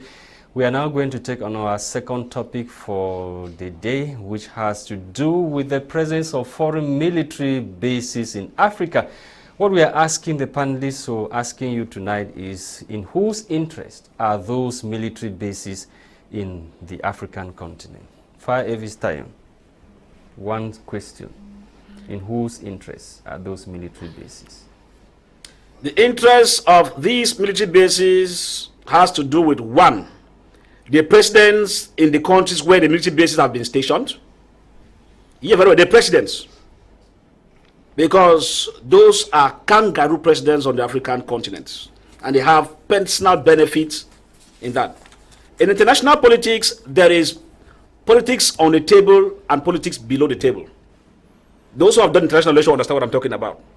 And with some of those official and unofficial treaties, the unofficial treaties are more juicy than the official treaties. And these are the things that trigger most of these head of state to validate these military bases or foreign military bases in their respective countries. Two, those that benefit from the military bases or the military bases are those that have the contingent of the soldiers concerned. For example, if a military base is set up here with a contingent of soldiers coming from America, it means it is an American military base. And what do they benefit? They stand the chance to benefit in order to take a look at the territory and the regional area where those military bases are found, so that they can be able to protect their own influence in the respective areas where they will be busy carrying out illegal activities of smuggling natural resources and disappearing into thin air with them, while at the same time impoverishing the countries that have given them the military bases. And so if this occurs in the African country as is occurring now, these are the two persons that benefit. I would say it clean and clear. All military bases that are foreign, based on the African soil, if the presidents do not kick those military bases out, or they do not revisit their terms of operations on the ground, it means those presidents themselves are kangaroo presidents, as we have with all the French-speaking African countries, including CEMAC, that is made up of kangaroo presidents, all of them. Yes, Tamai Jarvis, what is funny with these military bases is that most of these presidents, they are not even given access to visit these military bases. What kind of situation? How do you explain this? That you have a military base in your country, you, the president, you don't have access to that military base. Lasha, most of our African leaders have once lost their legitimacy to be called leaders and ought to be called misleaders. Most of them, they are misleaders. I cannot remember any of the parliament of this military of these countries voted to accept the foreign military bases. The military bases in Africa benefit the regimes in power, and they are there to protect the regimes and also serve as an economic benefit for illegal exploitation of minerals that don't go through the official channel of their respective countries or don't pass through the economic chambers of their respective countries. I'll give you an example. The first you should know is Gabon. Do you know that the French have 600 troops in Gabon? Now, the question now is, what are these 600 troops doing in Gabon? Gabon is an oil-rich country, one of the most oil-rich in CEMAC. Now, when you look at Gabon very well, is Gabon in any crisis? No. Is Gabon facing a civil war? No. Is Gabon a threat to its neighbors? No. Does Gabon have Boko Haram? No. No. What is 600 soldiers of French doing in Gabon? That's the question. Come now to send to the current case of Niger. Niger, they will claim that Niger is in Sahel region and is fighting terrorism. Who sells weapons to these Boko Haram terrorists or ISIS? Does Africa produce weapons? No. Does Africa produce cartridges? No. Does Africa produce even tankers used by Boko Haram? Because we saw at one point in time, Abubakar Shakoa was in front of tanker. I was reading his manuscript. Tankers? No. Now, where are these coming from? Those military bases in those countries sell those weapons to those terrorists to create instability for them to harness wealth of this nation. Because if you look at critically, these weapons don't just come abroad from containers and enter the country.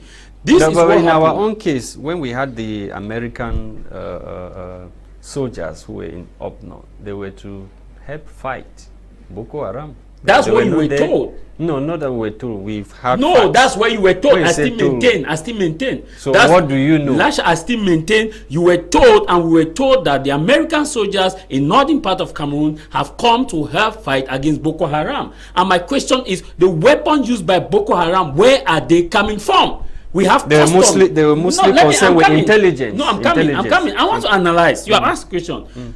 Our the customs of all African nations check goods that come in and come out. Weapons and guns are not airborne disease. So that what do you do with porous borders? Let me come, Lasha. I'm coming. Allow me to analyze. This will happen.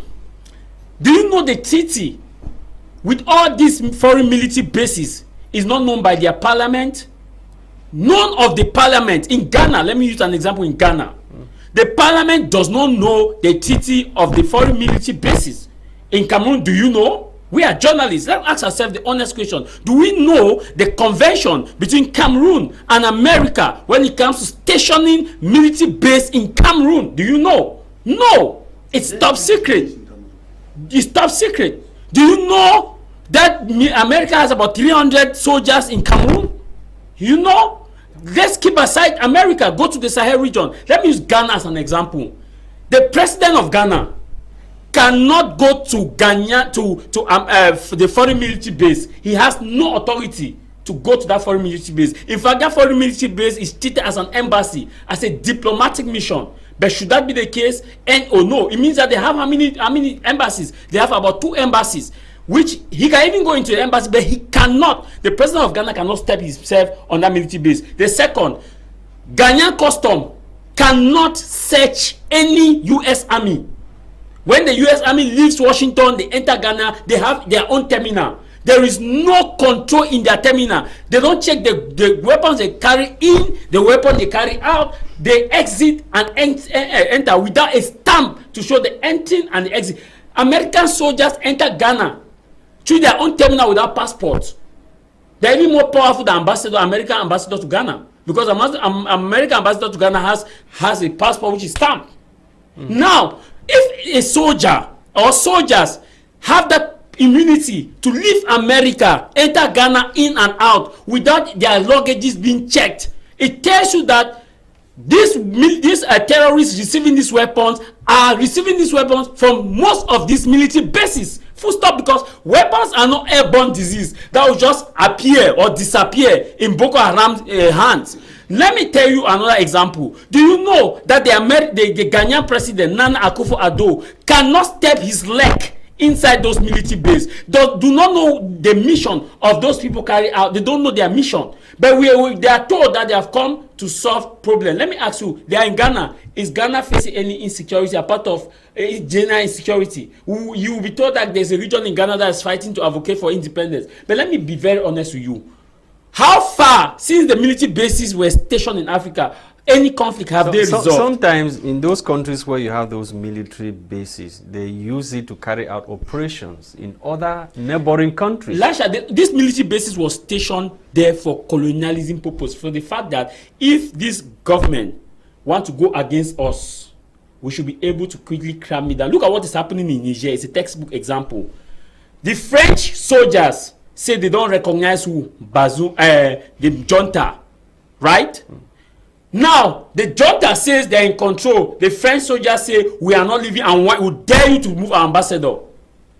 If we didn't have the French military base in Niger, the ambassador would not have refused to go.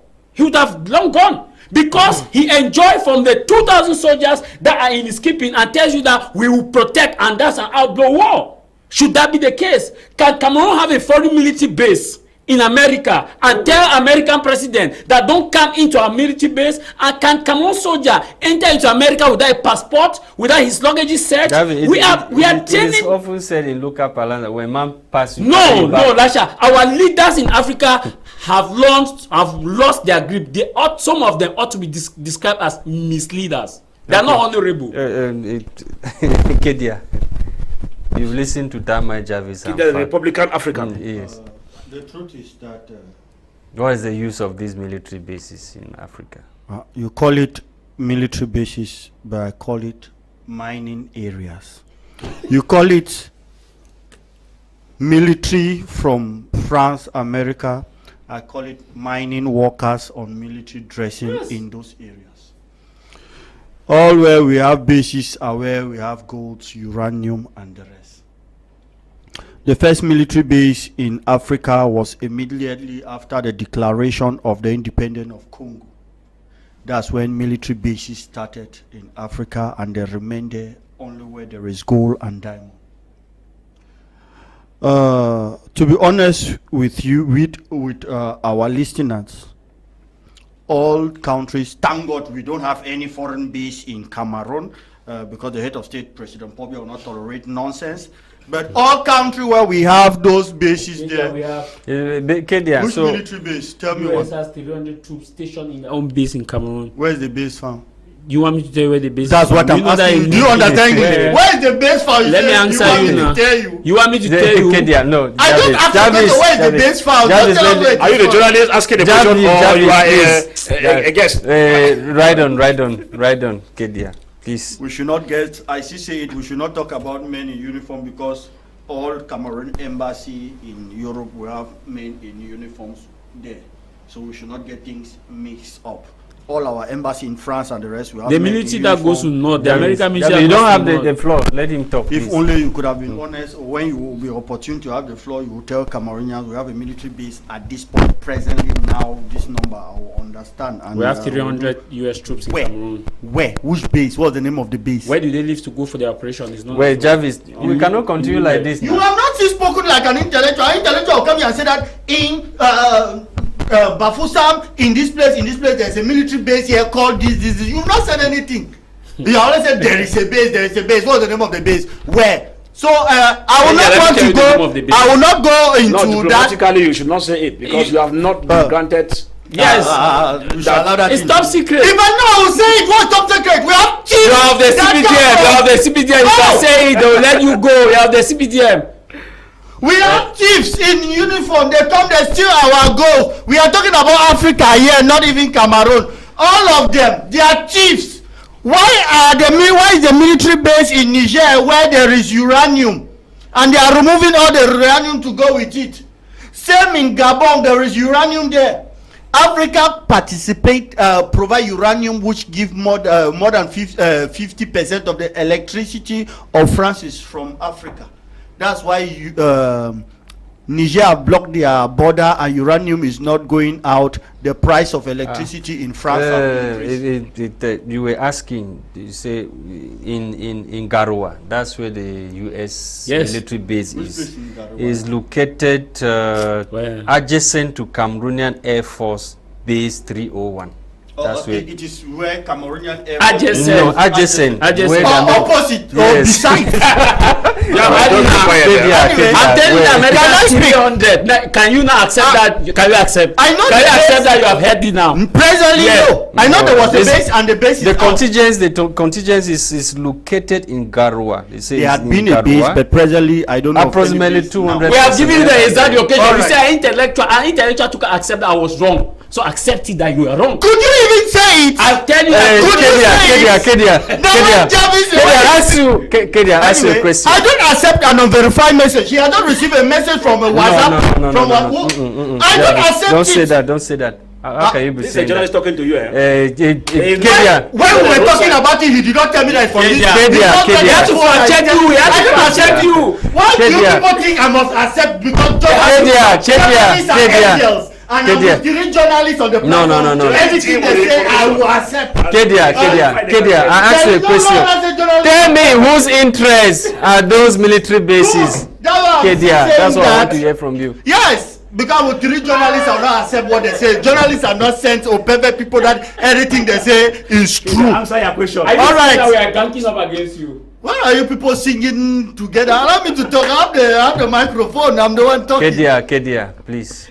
I see say Jarvis, please. My first sentence was very clear, and I said that this all camps or whatsoever bases are there for mining, and where they are natural resources. That's where they are getting it, and it's high time Africans, they say stop.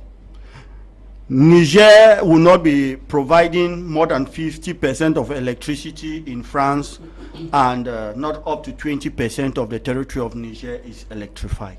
But they provide more than 50% of electricity of another country. It's high time they came to Africa, they steal our goals, they take it to the World Bank to support their currency. But us Africans, that we have the goal, we don't even have enough gold to support the value of our currency at the level of the international scene. So it's time for us to say stop to the illegal exploitation and stealing of African natural resources or mineral by foreign men in uniform or the Western power in uniform, whereas they are mining agency. Many people keep on calling them camps, but I call them exploitative agencies that have been put in place. And it is time for us Africans to, of course, denounce this. France cannot be the highest country with gold, but they have no mining territory in their country, but all their gold come from Cote d'Ivoire, Gabon, and the rest. They don't have any mining spot in France, but they are the highest that have golds, and they even back the France CFA that we are using, whereas it is the goal of the African countries that they steal and they use to defend. So it's time for us Africans to question all mining industries in Africa. We can even keep petrol aside, but that of gold, uranium, and the rest, it's time for us to question our leaders to ensure that these camps are out of our continent so that we can enjoy the fruit of our natural resources and not that of foreign countries. Okay. Yeah. Dr. John Asong, we are on our second topic. We're talking about foreign military bases in Africa. I don't know if you are still there. What is your take on this? In whose interest are these military bases in Africa? Well, Mr. Kings, thank you again for the opportunity. It goes without saying, it is for the interest of the foreign powers, not for the interest of Africans. Their presence of their military bases, those are their spies. And they are not all of them who are military men. At least I can support KDR for that. Those guys, you have mining agents, you have political scientists, you have all sorts of people. They are monitoring the state of the country. And it's rather unfortunate that they come in the name of helping our regions to fight insurgencies, but yet there is no conflict that they have resolved. It is for the interest of the West. Presently, we have about 18 countries, 18 European or Western countries with their influence in Africa militarily. So they are not there for their own for the interest of our own people. They are there for their own interest, to save their might. They are there to spy on the country and know exactly what is happening. They are there to give all feedback information. They are not for our own good. Let me just give you a simple example. Maybe some of you might know of it or not. When I was there at home at Bafakabalwe, we used to move from Three Corners and Kombe, walk there to play in Jakarta.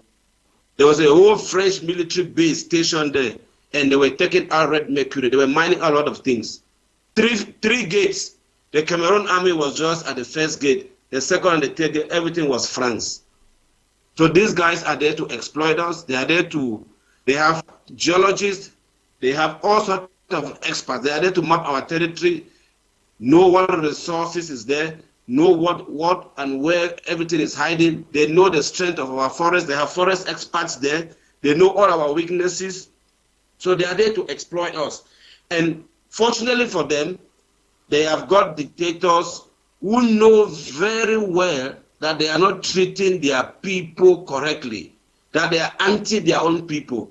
So they support these military guys to be there, take whatever they can take, so long as they put them in power and continuously maintain them in power. Despite the fact that we have militaries taking over in Africa, somebody will want to say if they were there to maintain them. The white man, that's what they call the supremacy handbook. The white man is very clever. These guys are very clever. Once they have realized now that the military is about, there's an anti-French rise, let's say, for example, The French military in Africa is going to penetrate many other African countries' military and use their own support military guys to take over power. Not that they are aware of it, but they are playing the smart game. So they are not here for our interest, they are there for their own interest. And I think it is only the time for the African youth to rise up. If we are looking at the political elite that we have in power today, they have failed us woefully. They have failed us woefully. It's for the African youth to rise up. Okay. Because their presence here, they bring all sorts of ammunition. And when they go, all of that, we are not benefiting anything. So it's a bizarre that we have a situation like that. Like I said before, Africa is still captured. We are still captured. Those guys have captured us completely. And so we have to do more than mission impossible to come out of this captured state. Because now, as we are on the air right now, I can tell you those guys are monitoring us. And they are going to send their military men in civilian way to parade the cities and get the impression of the people about the program. So they know the sentiments of the people and they know how to play their game. There are political scientists there. There are anthropologists there. So they are more of what? An extension of colonialism in Africa. Yes, doctor. Thank you, my brother. Yes, some people are for the fact that what they term the new evil, China and Russia, should be embraced, such that the other evil person should be sent away.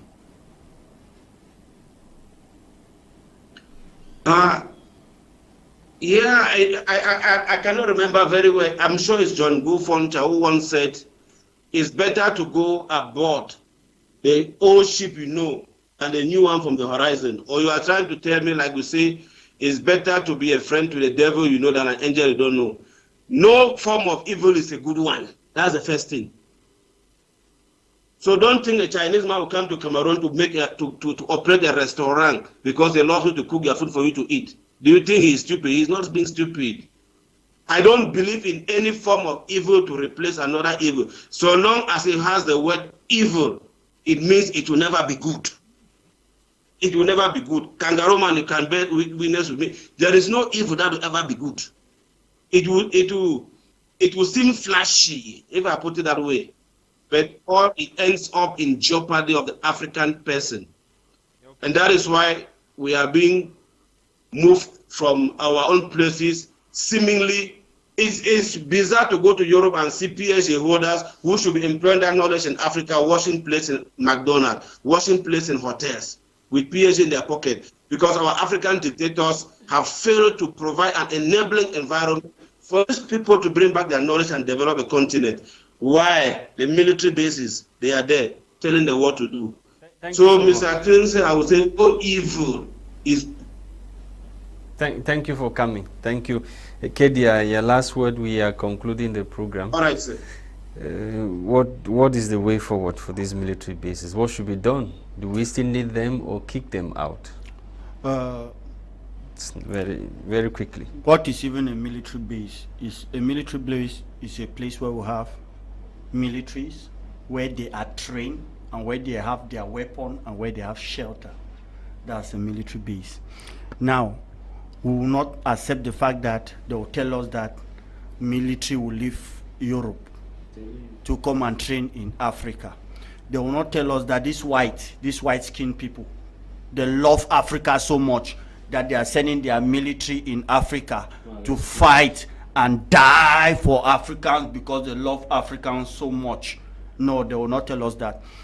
Boko Haram, all those terrorist groups, when they are being arrested or killed, you get their weapon, you see the matrical number of their phone, you know where of their guns, you know where it is being produced, still by the West, and they come here, they say they are helping us to fight with us. No, we denounce that. If they want to help us, they can give us the weapon.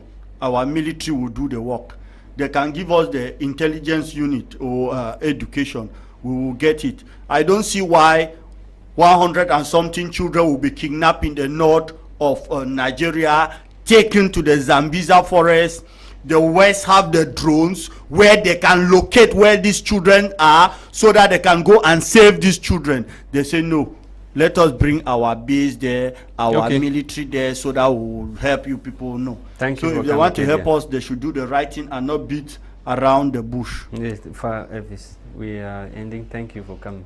Yes, thanks very much. The government's concern should do what is supposed to be done to protect Pan-Africanism, just like with the back to school, the government of Yaoundé, alongside with Kedia's CPDM ruthless party, should do everything humanly possible to make sure that they should be honest, because the back to school, we are still praying for it to be normal. If not, it is still something we want it to happen, but the government should not provoke the situation, just like the belligerents, like the non-state actors, should not also provoke the situation. Yes, thank you. But I think everything being equal, thanks as you know, we have people who are watching. Just greetings to Armstrong, the president of Sonkul, who is also watching, and Kole, that is our pastor of PC again, who is really with us 5 on 5, and host of others, Nje Ikeneti from Akum Lamin Bamenda. Thank you. Thank you for coming. Thank you too for coming, Tamai Jarvis. Thank you, Lasha. Thank you to those also who criticize us, and a special good evening to the Bishop of Boya, His Lordship Michael Bibi,